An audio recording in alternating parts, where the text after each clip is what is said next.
wish I could sing the second chorus there for you. I have an unbelievably great set of lyrics for the second chorus, which I learned in a signal course. Oh, boy, gee. And if you're over 21 and can guarantee that you're a genuine art student, I'd be glad to send you an illustrated copy of these lyrics. Just great for just knocking them right on their duff at the next party you go to. I'm forever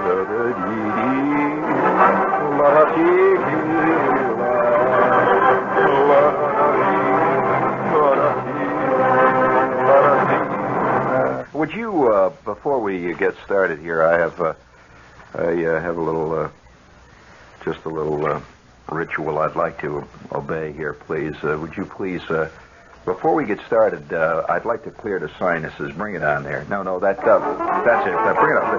Oh, on. Hello, Dr. Jazz. Hello, Central. Give me Dr. Jazz.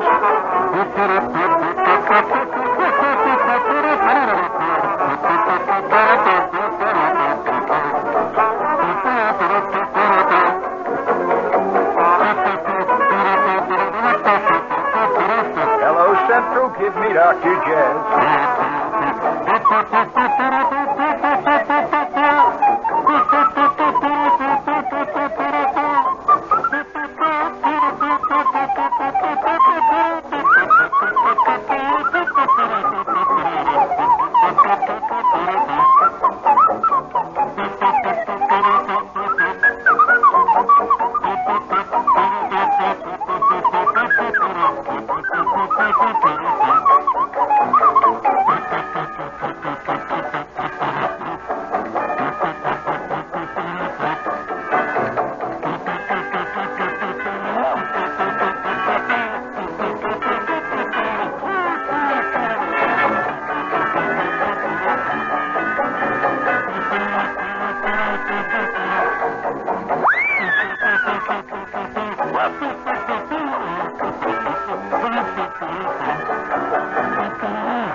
Very good.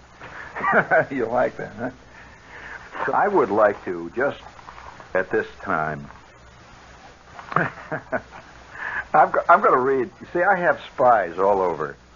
Now, I suspect that my chief function in society is what should be the function, I think, of any artist that's working in any society, is to report to the people around him what's going on. See, because most people are involved. See, an artist is I guess you'd call it an artist. It's hard to say what an artist is, really. That an artist, really, in a general sense, is a person, or a person, I guess you'd have to call an artist, generally, is a person who reflects and translates his time into a viable form. Now, what is a viable form? Well, a novel that you can carry around. You can't carry around people's lives, but you can carry around a novel which translates and codifies and compresses the time. And it's an honorable function. It can also be highly controversial. It can also be very frustrating because quite often the populace doesn't want to have his time translated. I mean, we're living in the days of advancing boobery, on all fronts. Oh yes, the boob is in the saddle and he is running full tilt. And incidentally, I'd like to point out that the boob is often the one that proclaims himself to be anti-boob. Listen carefully to what we are saying, which reminds me, this is WOR New York. Speaking of knavery, I mean boobery, but the whole problem of advancing clodism, which has been, back in the early '60s, I came up with a phrase that's now in most dictionaries, and it was actually used by a president in one of his actual press meetings. I came up with this phrase when I was on a show here late at night. How many of you remember the phrase creeping meatballism?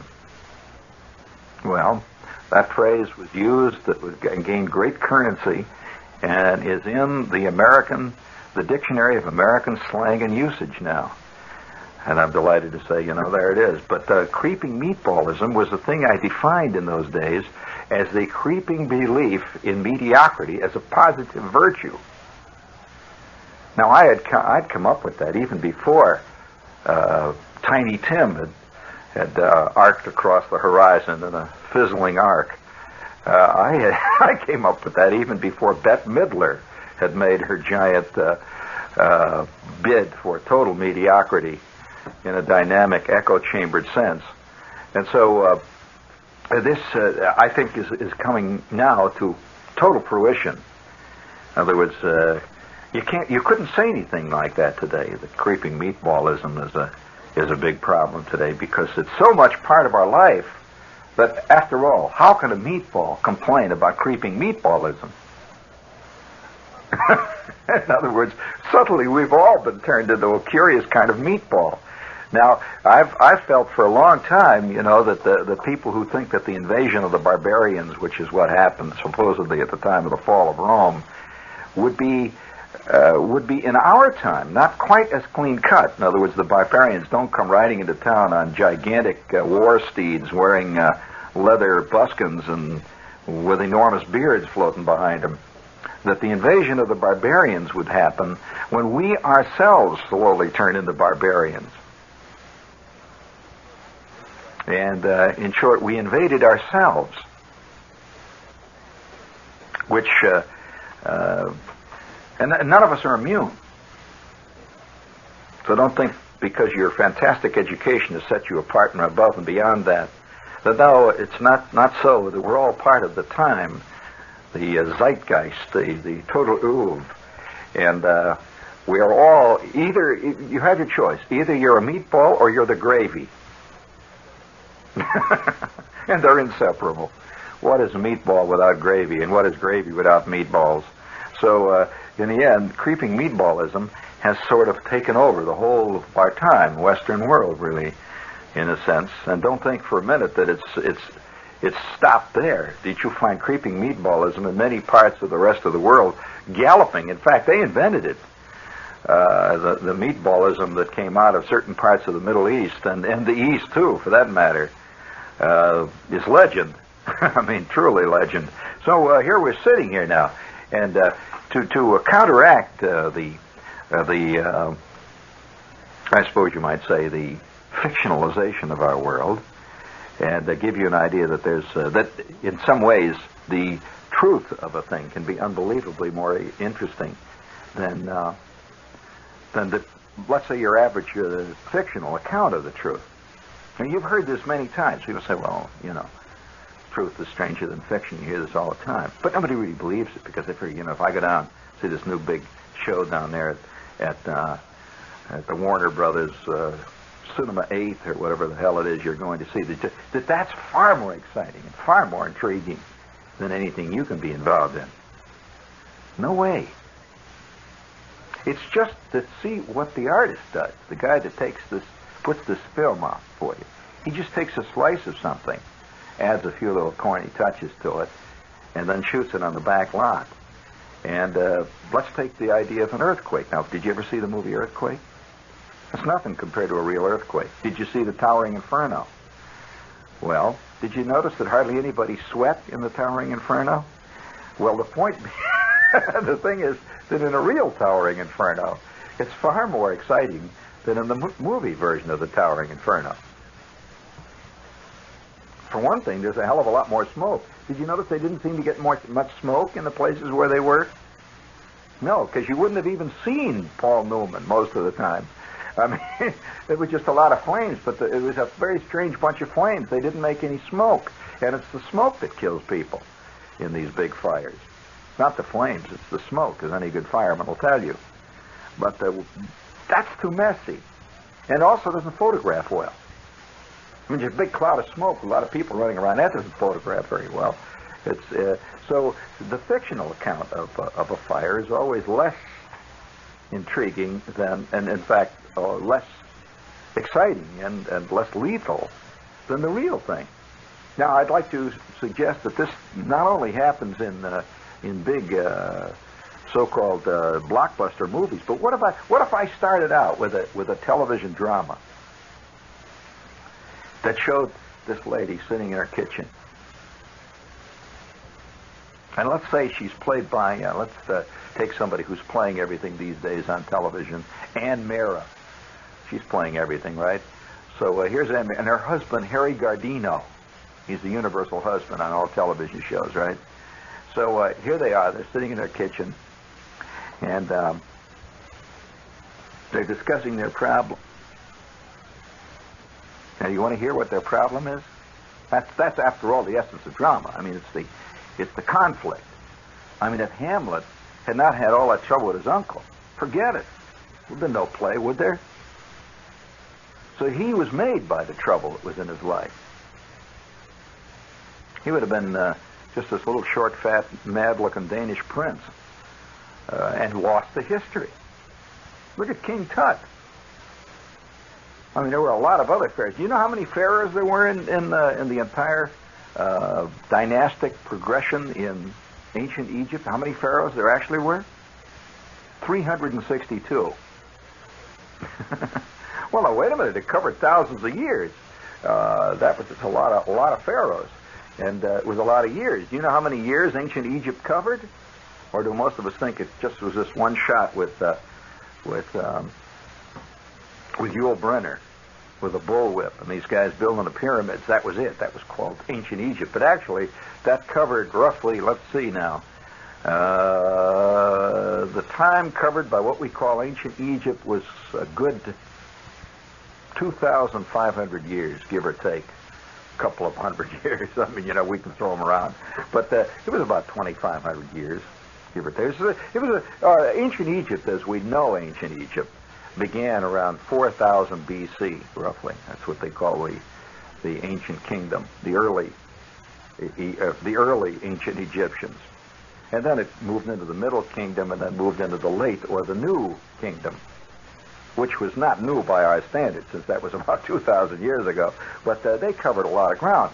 All right, so take King Tut now. You all heard about King Tut. A very minor pharaoh, by the way. Oh, yes.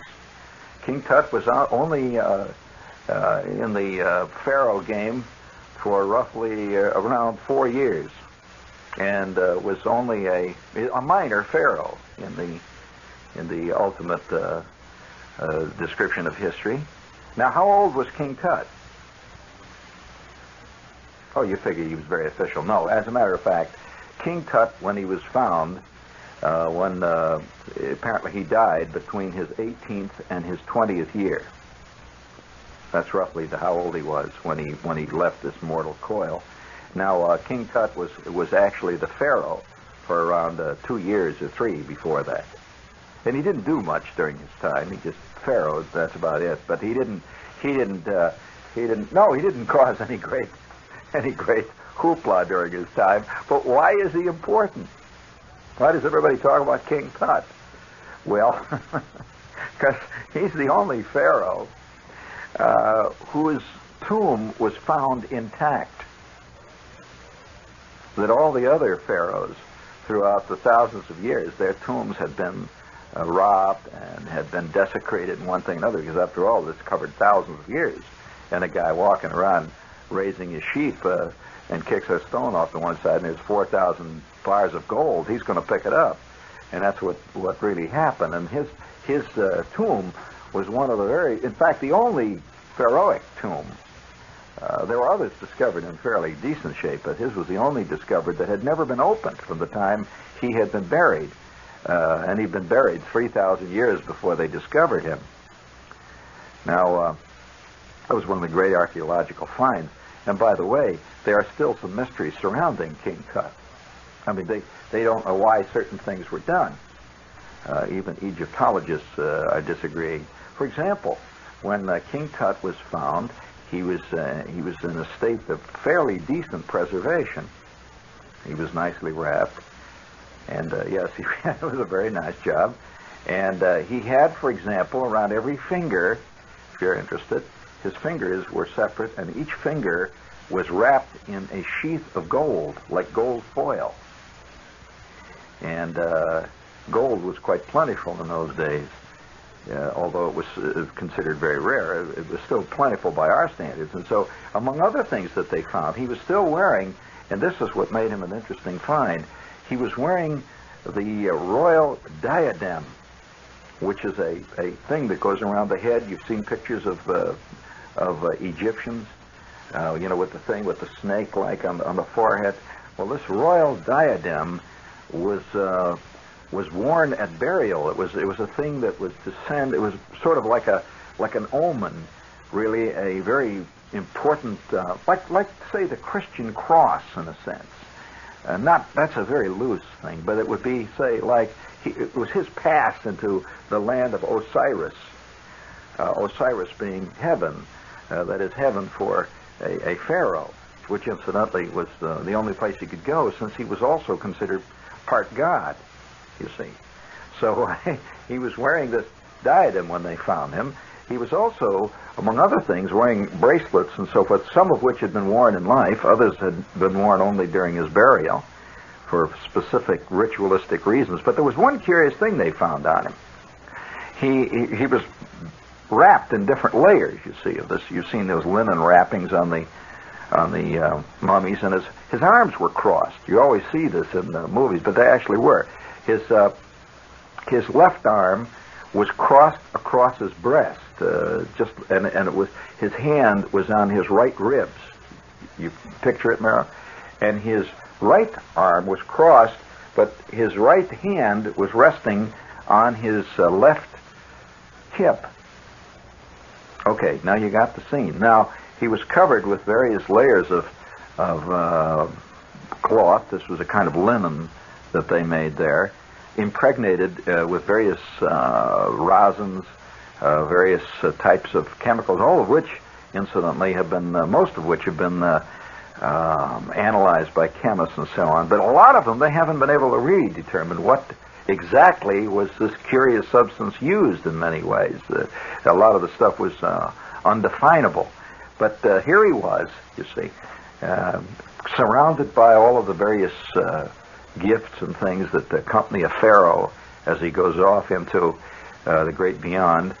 And he was when the cave, or rather the tomb was open, there were a large number of people who had come there, you see, because these guys had discovered it. Who were the two men who had discovered this tomb? You don't know this. Does this bore you, this discussion? Because, as a kid, I wonder if I was alone in this. As a kid, I was taken to how when you're in second or third grade, the teacher takes you to the museum. Well, I was growing up, of course, in the south side of Chicago. And the museum that we were taken to was what great museum in Chicago? It's one of the great museums of the world. Right. Field Museum. Tremendous museum. There's also the Museum of Chicago, the Chicago Museum of Art and Industry, which is another museum, but science and industry rather. But this, the Field Museum was fantastic, and they had down below, in the under, sort of like in the basement of the Field Museum as you came in, they had these, I mean, really spectacular exhibits. It so happens that particular museum has one of the great Egyptian collections in the world. And among other things they had down there, they had an actual reproduction of King Tut's tomb as it was found.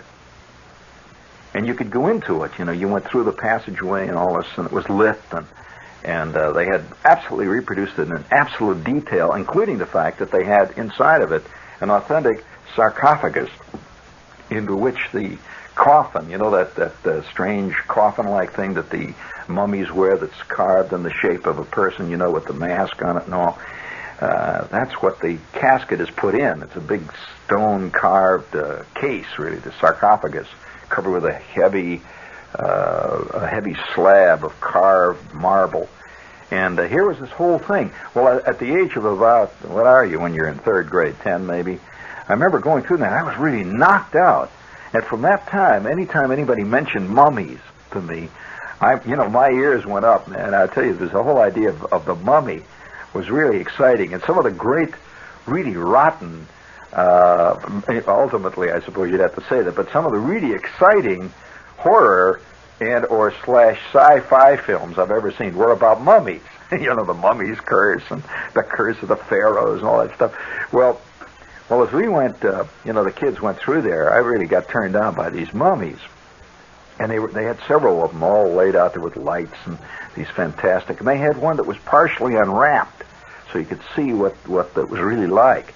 Well, King Tut was, see, the common people, I don't know why I'm telling you all this, but I got into this Egypt thing, and I read up everything I could get on it. But see, the common people were not even buried in the same places that the royalty were buried in, obviously. They didn't have what we would have called today cemeteries.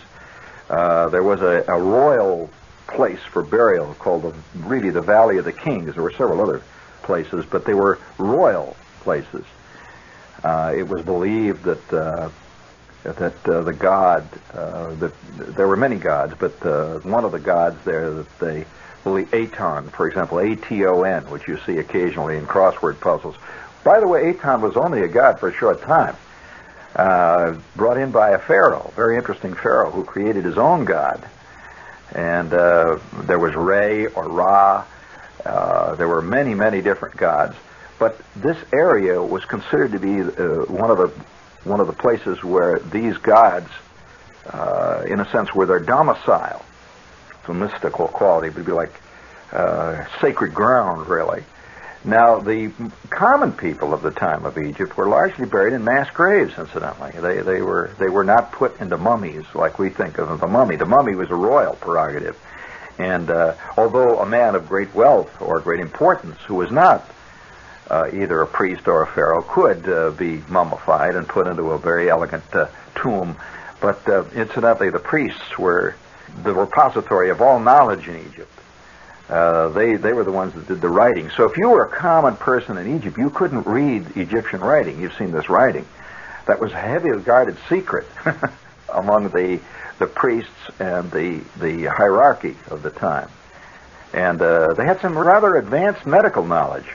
I got into this thing. See, so I read all I could read about. There's a great account by the man who was one of the co-finders of this tomb of King Tut, of the opening. In fact, it's a 3-volume work. It's a classic work, almost minutely detailed, like bit by bit, as they opened this tomb and all the various things, what it meant, and so on.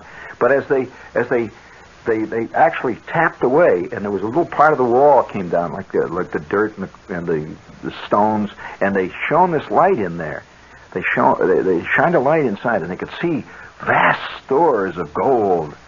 And they couldn't believe their eyes. Here was a really untouched tomb, been laying there for 3,000 years. Well, King Tut had, among other things, this is a curious thing, he had a thing that looked like what would be today a carpenter's T-square. You imagine the T thing? It was made of gold, and it was lying on his chest, but the top part, or the top part of the T, was lying across the left side of his chest, and the bottom half of the T, which was long, was like a yard long, roughly a yard, or maybe a little shorter than that, ran down his left leg, and it was wrapped in one of the layers of the wrapping in the mummification process. And nobody knows to this day. There's a lot of theories among archaeologists as to what this specific thing meant, but they've never found another one like that. Now, what did he die of? You curious? No, he died of what looked like a brain hemorrhage brought on by some kind of an injury to the left side of his head. Now, there's a lot of theories about that. His wife, by the way, they among other things they found a small bouquet of flowers which had been put in the sarcophagus, obviously by his wife as they were about to bury him. His wife, by the way, was around 15 at the time. And they still found the flowers and various things around in there that had been placed there 3,000 years before. Some of the plants are unidentified to this day, that there's no parallel modern counterpart of the plants. But here was King Tut lying. That's why King Tut is famous. He's not famous as a pharaoh. He is famous, though, for the fact that his tomb was found. The one thing that that are still argued about among archaeologists is why the succeeding pharaoh, who, by the way, was a very ambitious, evil type in some ways, and who attempted to erase all the signs around of his predecessors. Did you know that a lot of the desecration of the graves was made by pharaohs themselves, who didn't want other pharaohic graves around to detract from their glory? It would be as if a guy became president and then tried to erase all signs of any previous president. He didn't want any sign that anyone ever been president. And this is what they did. They would go out, and this particular guy, no one knows why, though, he left that particular grave of his successor, or his predecessor, rather, still intact. You know what the theory is? The theory is that they were afraid of the so-called curse of King Tut. Now, there's a lot of theories about this curse. One of the beliefs, of course, one of the theories extant is that the priests actually did put in these tombs what we would consider rare bacteria today of lethal diseases, so that when the tomb was open, you would breathe in this air of these bacteria and forget it. The game is over. There are a lot of theories about it, but this I remember going through the Egyptian section of the Field Museum when I was about 10, and absolutely being knocked out by that whole Egyptian thing. And I suspect that practically every kid that's listening to me right now is saying, yeah, you know, mummies, Egypt, curses, all this stuff really gets a kid. You gradually forget that stuff, see, and then you start worrying about the curse of the boss, is what they call it, you know. Mr. Grubbage's curse that he laid on the sales department. Other mundane problems. But I'll never forget, as far as I'm concerned, one of my great thrills came one day when I flew into Cairo Airport just after dawn. And we flew in at a low altitude coming in towards the airport, and we flew over the Great Pyramid of Giza and the Great Pyramid of Karnak. These are legendary names. And here they are, these fantastic things sitting out there in that endless desert with the sun reflecting off of us. What a wild sight. And there's still a lot of unanswered questions and theories, various ideas that float on. You know, during the time of the Egyptians and the rest of the world that was known at the time, the Egyptians were already legendary as being, first of all, the most advanced civilization that the world had ever known, right then. And so when Mark Antony came into Egypt, he was coming to the home office rather than the other way around.